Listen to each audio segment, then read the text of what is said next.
so I have gotten my clients under contract. Good.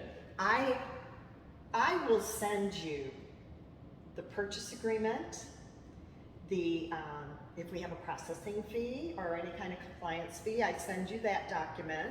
Right. I also, do you need the disclosures, lead-based paint or seller disclosures? We do require those. Okay, so I get you everything that you require, and we've gone through private home inspection, everything's fine. I'm kind of handing this off to you now. Tell me what happens after that. Okay. So we get the purchase agreement, we get all the disclosures, we get a copy of the earnest money deposit. Then what happens, and I usually reach out to the listing agent at that point to introduce myself. I reach out to you and say, hey, okay, this is how it's gonna flow. I obviously advise the client of the steps that we're going to take next. I've got a real cool, little map that they can follow as far as where we go. So we get that in hand. What we do next is we are getting ready to disclose their application at that point. Okay. The application does not become an application until the address is actually put into the I didn't know that. loan file. Okay. That is when the clock starts ticking. Okay. Anything prior to that, people are like, oh my God, I can't wait till this is over because they've been searching and they've got outbid or whatever. Mm-hmm. But the application start date is when that address goes in and ties that address to the borrower's social security. So that happens, we disclose application documents, they go on, they can electronically sign. I walk them through that process. Then within that next, once we get those electronically signed documents back, we order the appraisal. So when the appraisal appointment is scheduled, I send an email to the buyer, I send it to you, and I CC the listing agent. Even though the listing agent is generally the one that schedules the appointment, it's, you know what, the more communication you can have in a transaction, I feel the better, okay? So you do that, then what happens is, at least this is the supreme process, is the file, I've got my income, my asset, my credit criteria all documented. We upload for the file to go into processing.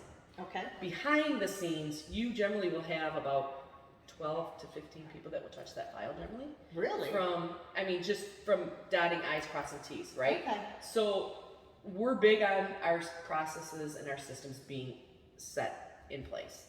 So we have somebody that orders title, that they're doing verifications of employment. They're making certain that we've got exact employment dates, that the income is valid. Goes to our processor. She dots her I's, crosses her T's.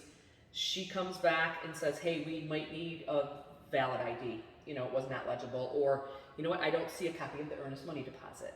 Okay. We reach back out to you.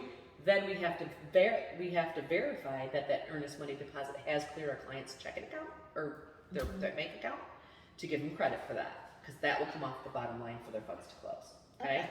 The only item that we generally require them to prepay is the appraisal fee. Okay? That comes off their funds to close as well. That's industry-wide, correct? Yes. For the most part. Yes, that is correct. Sometimes you might get a property inspection waiver, which means it's an appraisal waiver. There's no appraisal needed. I've had people say, I still want an appraisal, which that's their prerogative. That is their right. I've had, if they decide that they are going to waive it, obviously it's going to speed up the process, right? Right. We're not about speed. We're about satisfying that client. So they do sign a form that states that they waive their right for the property inspection waiver. And then it goes to processing. She might have those conditions. We get those conditions cleared. They can either upload or they can send email direct. And then, as long as we've got our title work, our homeowner's insurance, and our appraisal, then it will go in for a final underwrite, dot the I's, cross the T's, and hopefully get our clear to close within 30 days. So that's when we're like, okay. Yeah. But obviously, if the loan officer's doing their job on the front end, I really feel that sets the tone. Right. And that's where I feel like we can separate ourselves from other people in the industry, maybe, to do our due diligence up front, and so that it can go through the system very smoothly. And that's what we want. Absolutely. The buyers are already on edge. First-time home buyers are really uneasy. It's overwhelming. It's very overwhelming. But I try to keep them calm. I try to tell them, hey, it's not going to be an easy process. Let's try to have a little bit of fun with it. You know, I try to enlighten them. I mean, we've all been there, buying our house For the before. first time, Correct. is a And lot of tears. And it's tense. It can be Yeah. tense. It can be overwhelming. So, Yeah. yeah. Yeah.